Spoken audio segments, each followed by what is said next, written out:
What's up, y'all? This is the Fem Future Podcast where we, you, me, and the audience around us get the opportunity to learn from amazing women curating a better future for themselves and others. I'm your host, Amber Latrice, and today I am joined by a professional coach, facilitator, and retreat host with over a decade of coaching experience. We're talking over 1,000 hours and over 100 professional clients. Miss Joey, how are you doing? Welcome to the podcast. Oh, thank you. Yeah, really well, thank you. And yeah, really great to be here. Nice to meet you all.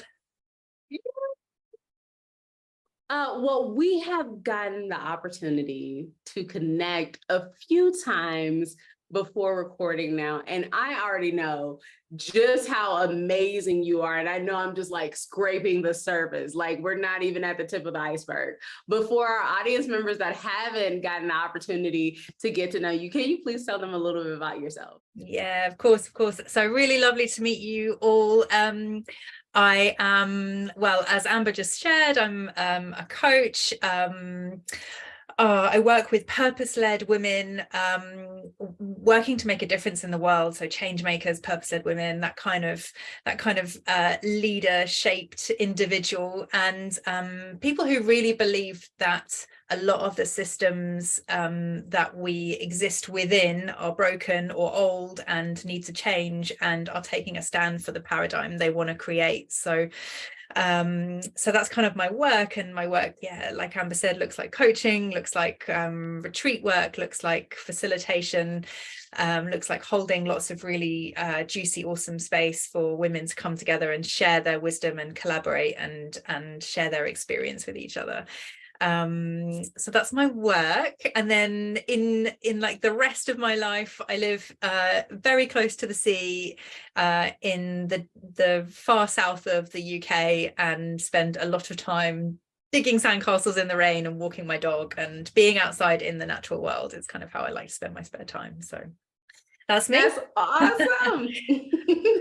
That's awesome. That's awesome. So thank you for letting us know exactly where you are now. Most of the listeners know the next thing we like to do is take a leap into the past and understand who you used to be.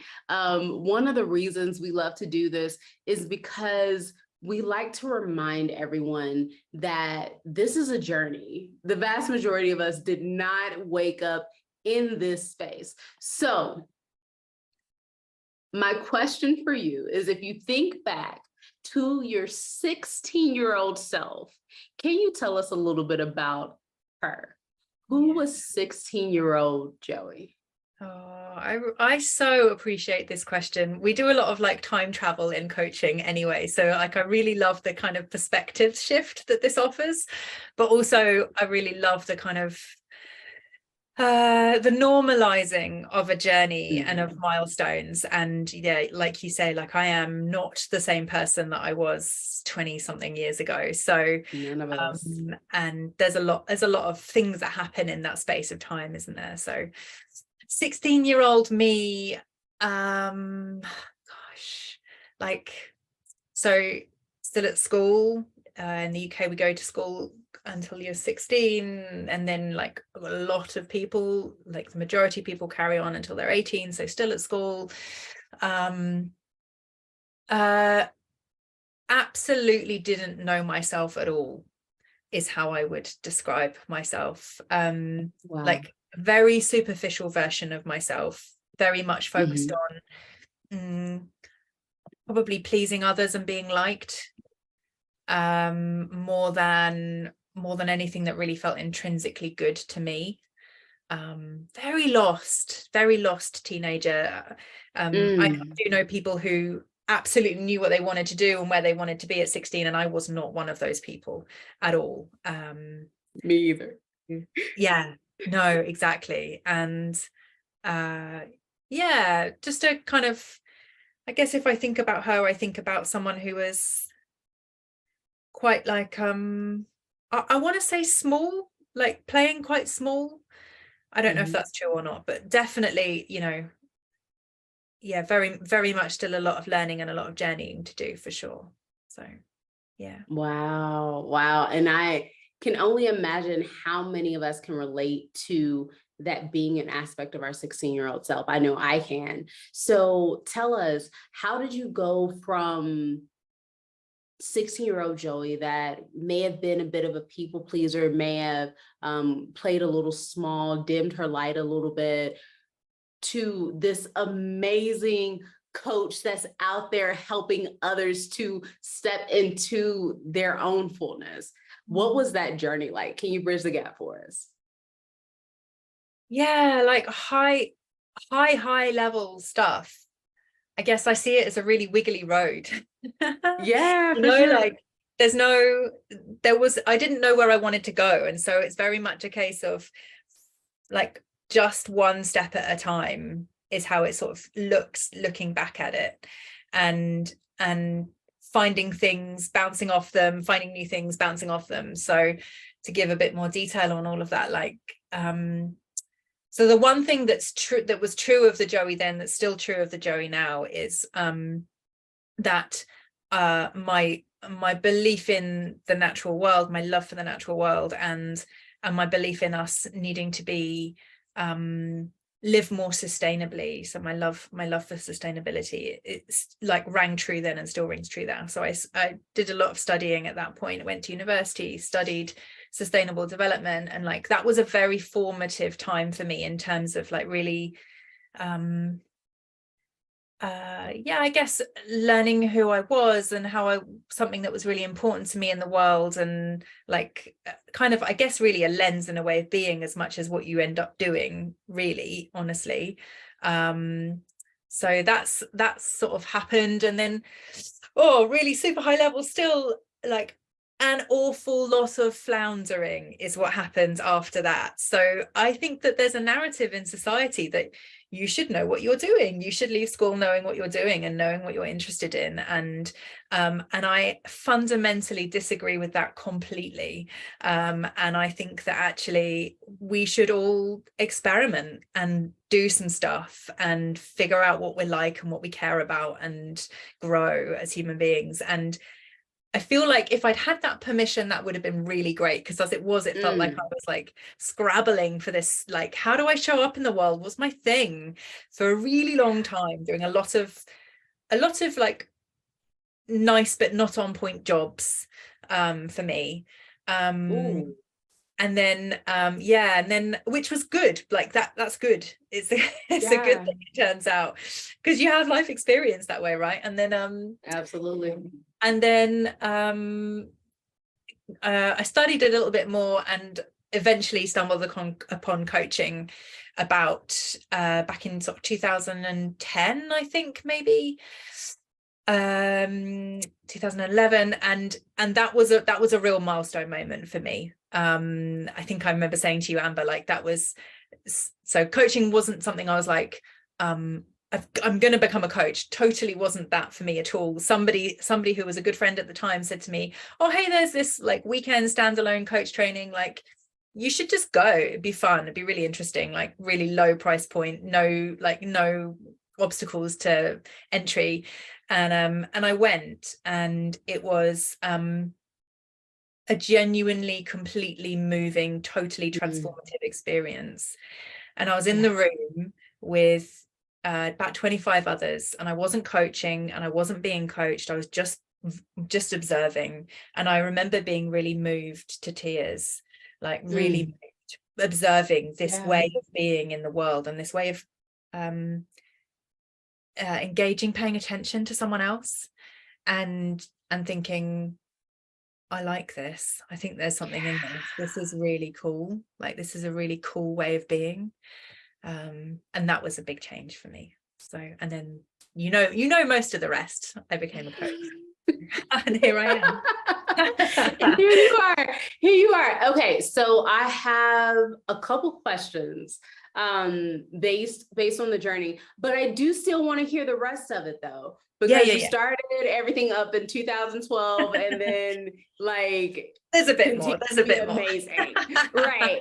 So I love what you said about floundering. So can you tell us a little bit more about what your mindset was like in these moments where you were like, as we're coining it, floundering?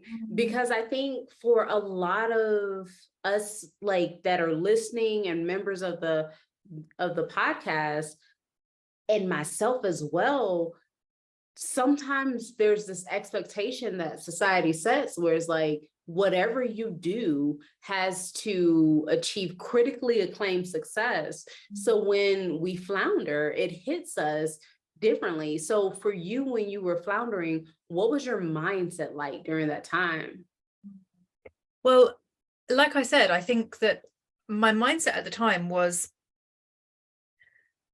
trying to find my place in the world. So like trying to find, I knew I cared about making, like, living more sustainably, or like in some way, like moving that agenda forward. That matters. That matters to me. But I didn't know what the kind of vehicle was for it, right? So what I was finding was I left university and I was looking to apply for jobs, and people wanted you to have studied marketing and have your vehicle be marketing, or have your vehicle be consultancy, or like have those skills, bless you, and and not for them to be sustainability with like no clear sense of what the vehicle was, if that makes sense. So like now it would be coaching, and what that meant was I ended up doing like loads of volunteer work, loads of part-time jobs, loads of full-time jobs, like trying out different things, like, trying out conservation, trying out working for charities, trying out working for companies. I worked in the healthcare system here, the NHS, and all of those things. None of them felt right long term. None of them felt really compelling. I don't think I probably had the self-awareness to tell you why at the time, but I just knew that I was trying to find something that felt good, where I could use my skills and that would kind of move me forward. But what I guess what I have the hindsight of now is that all of those things, every single experience was valuable. Every single person that I came into contact with, like, had left an imprint, like in one way or another. And I don't think anything like that is ever a bad experience. Like, it may not be wholly good, if you know what I mean, but if you can see it as with an opportunity mindset, it offers you so much. You can learn about yourself, what you like, what you don't like, what you need, what you don't need. Like, there's so much to be gleaned from all of these experiences. And I feel like I have such a greater sense of empathy and understanding the world, because I had such a breadth of experience at that time, that I wouldn't, if I'd have just gone straight into coaching at 22 or whatever, like, I would never have had. So yeah, that's amazing. That's amazing, and that makes sense. And I guess my follow-up question would be, so what advice would you have for those of us that maybe don't, like, maybe have tried a couple different things and still don't necessarily feel like we found the place that we belong in?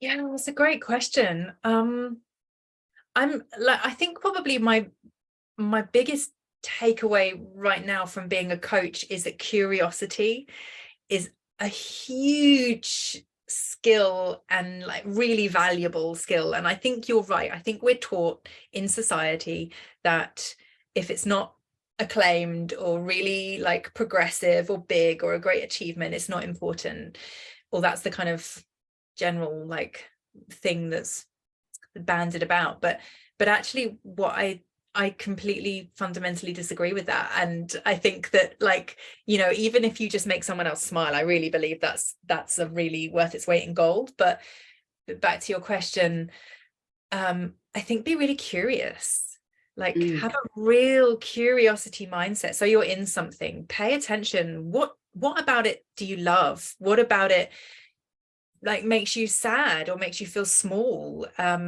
What about it, what are you craving more of? And just paying loads of attention to what I want to say is to energy, to excitement, you know. Yeah. It's like, where is there energy in this for you? Where do you feel that sense of excitement and like feeling pulled forward? And where do you just like actively go, oh, I don't want to do it, and resist and learn from it, because nothing's wasted. If you learn from it, nothing's wasted. So that That's would awesome. yeah.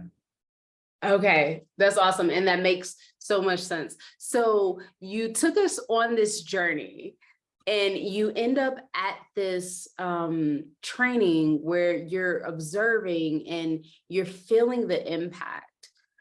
How did you go from being in a space where you're like, oh my goodness, I'm so moved, to, you know what, I'm going to actually create a legitimate business from what I'm experiencing now?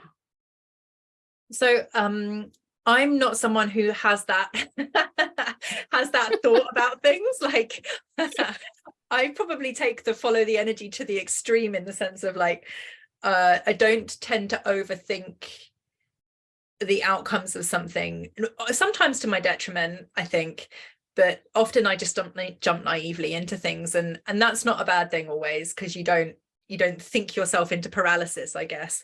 So Yeah.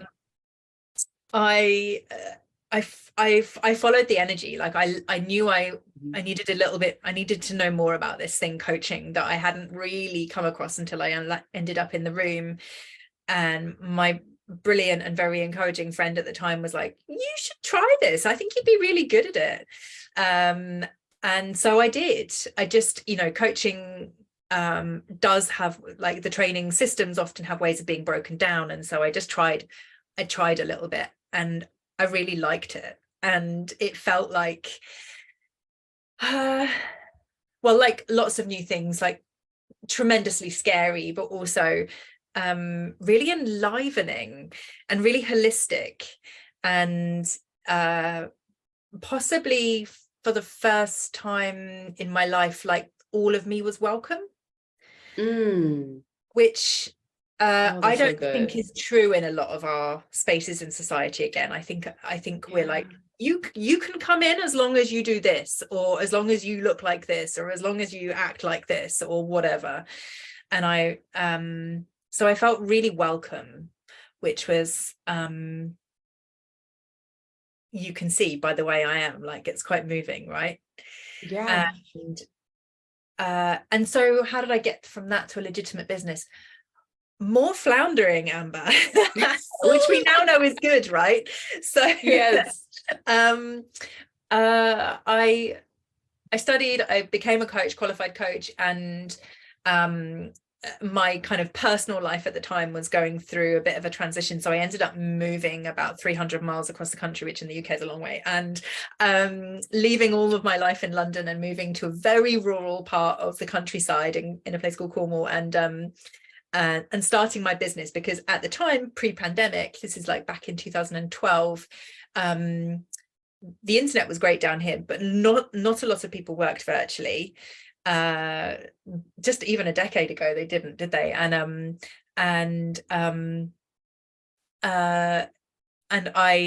there's not a lot of job opportunities down here. I think it's fair to say there are some, but not that many. So I thought, right, I'm just gonna, like, I've jumped off this cliff edge, I'm gonna see if I can swim. and honestly, like, for the first few years I had part-time jobs alongside my coaching. I was learning a brand new skill. Like, it's a bit like learning to drive, right? You learn, you pass your test, and then you really learn. And it's exactly the same with coaching, in my opinion. Like, you become a qualified coach and then you do the real learning. And so I was really learning to become a coach, and I had minus experience in running a business. So I was learning to run a business, and I was rebuilding my life 300 miles from everything I knew. So there was like a lot of change in my life, and I created a bit of consistency, which I think is like, with hindsight, was a surprisingly wise choice. And actually, like, creating some stability for yourself, you know, when you're starting something new is great. Somebody once said to me, like, you don't want to pull up all the corners of your tent at the same time. So like, and I kind of did. So I had to peg some in quite quickly. And so yeah, I did a few random part-time jobs in my new location for a while, and genuinely it took a few years, probably at least 5. I constantly reflect on the fact that I'm not that surprised that so many businesses fail in the first few years, because I think you need persistence. Like, it's probably one, again, alongside curiosity, persistence would be one of my like absolute, like, if you want something, you have to learn to be so persistent about it. And born through like sometimes not a lot of other alternatives, so not always completely through choice. I just learned to be persistent here. And my partner was very good at that. He's someone who's like ultra persistent, and he was like, what are you talking about, you've only just started. And quite like, no nonsense. So and then I'd say probably from about the pandemic onwards, like things really started to turn, and I had I had a level of confidence in my skills and my abilities, and a level of connections that has definitely got me to where I am now. So I think that there's you get to a point where you have a kind of a critical threshold of confidence, maybe, that enables you to take risks and show up and be seen. And that's probably how I'd kind of get me to where I am now. Wow.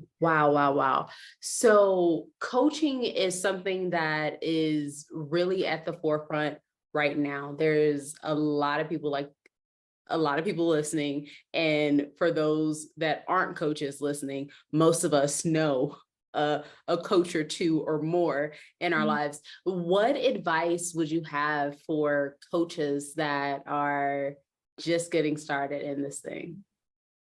Keep going.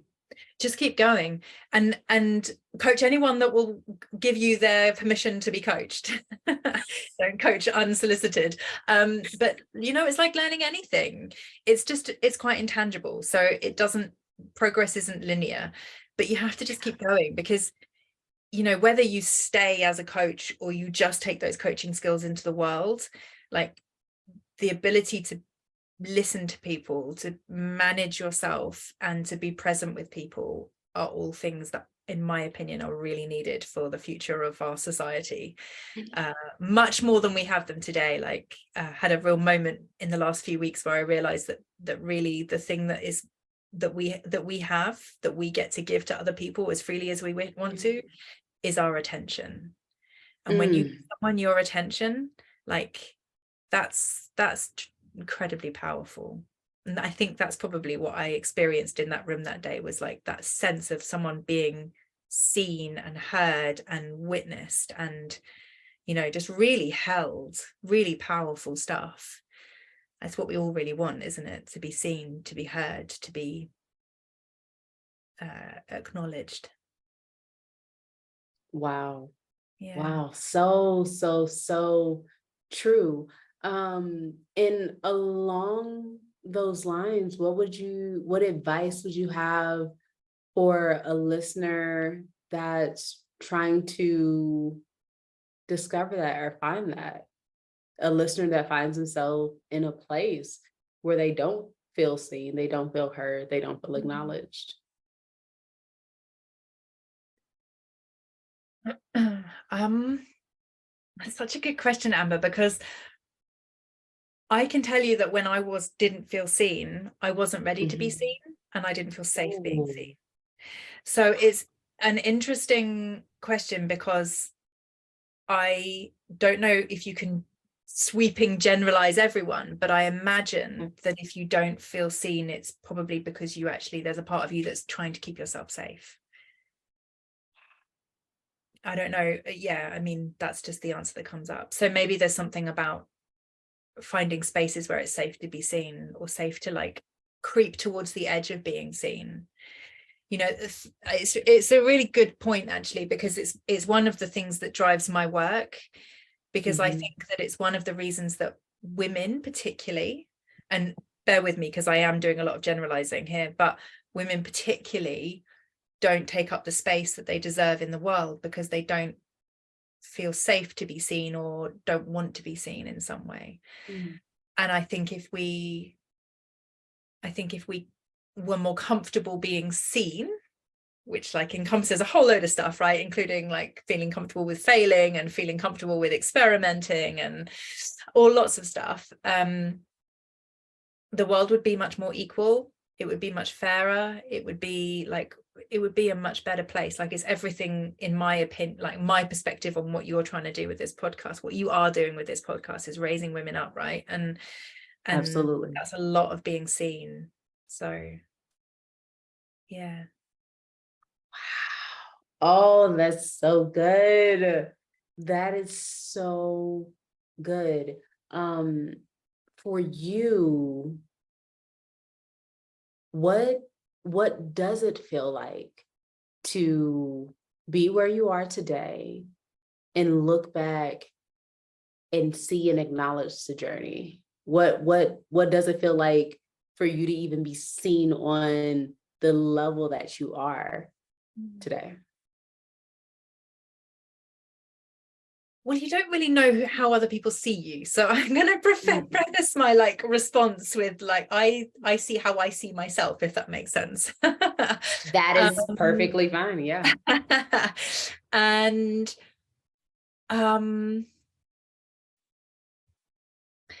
so it's a great question, because again, I think there are lots of rules about where you should be by certain points in your life and what good looks like for a certain age or a certain whatever.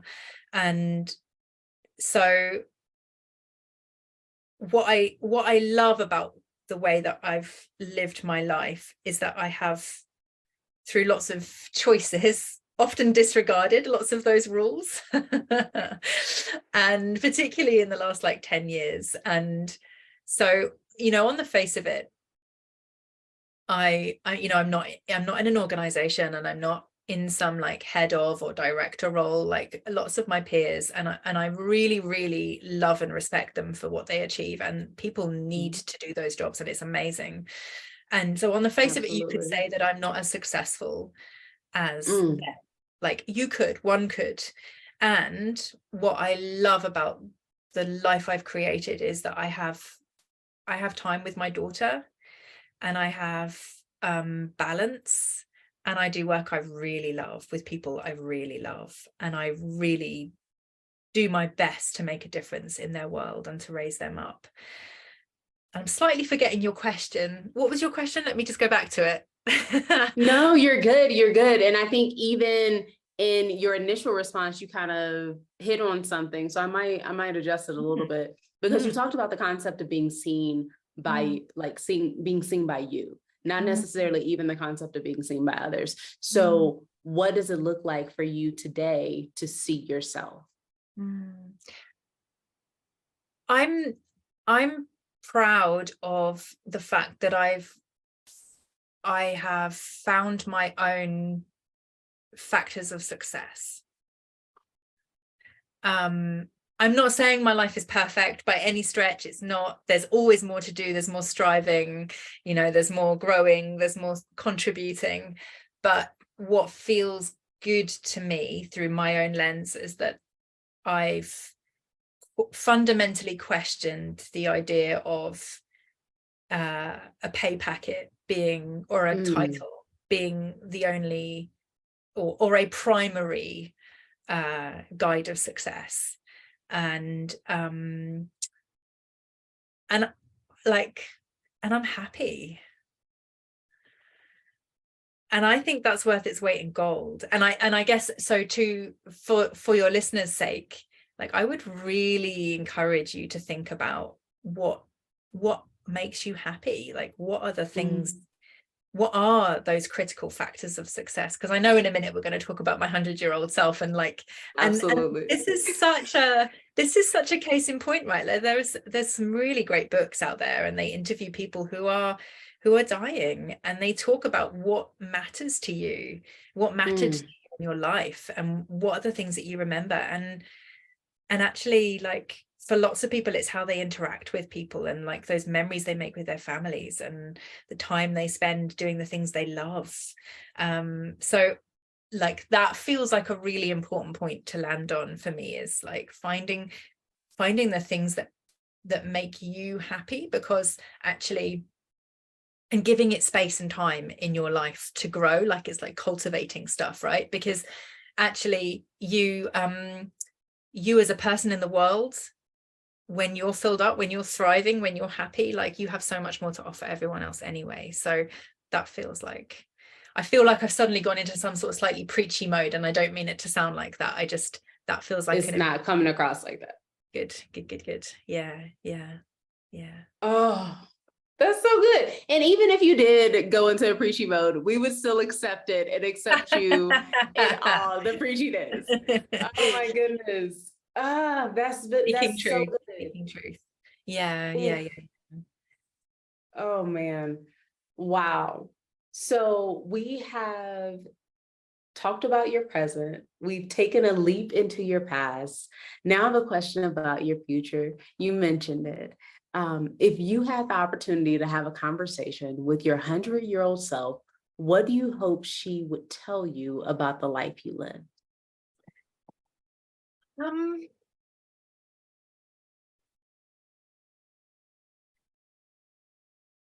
I think she would tell me there's more.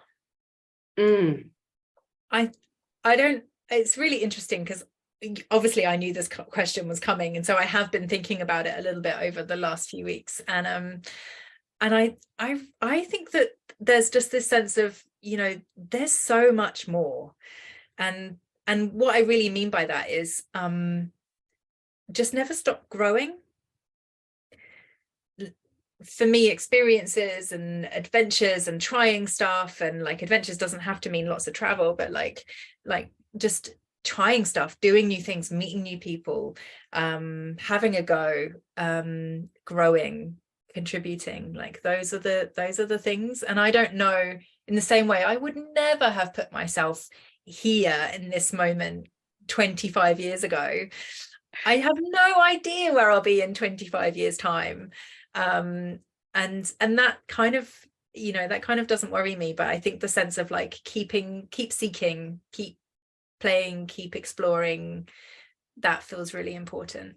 And the other thing that I think that I want to remember, I use this a bit in my coaching, but it feels really important and powerful, is you know, like it's really easy for us to think, oh no, I'm too old for that, like I'm la whatever, you know, it's really easy. But if I live to 100, I want to have started those things when I was 60. I don't want to have thought, no, I'm too old, I can't do that. So yeah, just always finding new things to play with and to explore and to try. Yeah.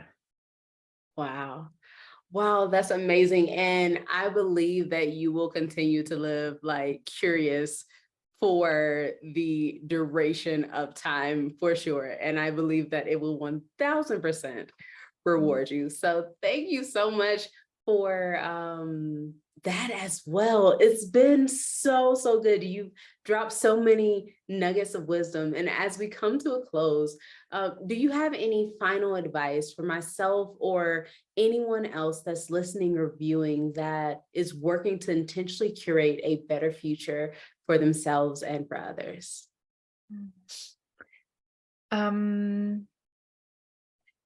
Yeah, I do. I would say,